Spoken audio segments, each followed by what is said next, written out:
One of the first things Donald Trump has pledged to do as president is repeal and replace the Affordable Care Act, known by many as Obamacare.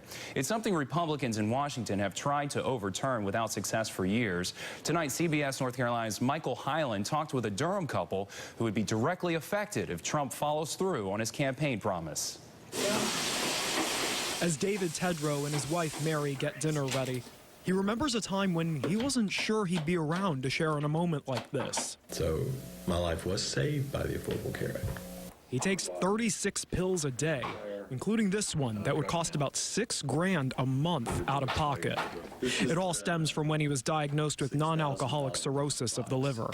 He needed a transplant, but no insurer would cover him. Had I not been covered by the Affordable Care Act, by the policy that the Affordable Care Act provided for me, I would not be here. The future of the ACA was a central piece of Donald Trump's campaign. Repealing Obamacare. And following his win Tuesday, Republican leaders in Congress said they're ready to act. It's a pretty high item on our agenda, as you know, and I would be shocked if we didn't move forward. But exactly what those changes would be are unclear. David worries what could happen to people like him with pre-existing conditions. And people with that situation will not get coverage. And that will be a death sentence.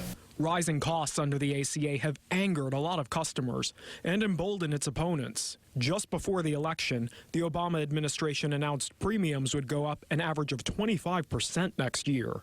This health care law is collapsing under its own weight. Mary Tedrow is covered under an ACA policy. She agrees there are problems with it. I think it needs to be fixed. I mean, why do away with a program that's helping so many people? It doesn't make any sense. You cannot cut loose the millions of people that have actually obtained legitimate, good coverage. In Durham, Michael Hyland, CBS North Carolina.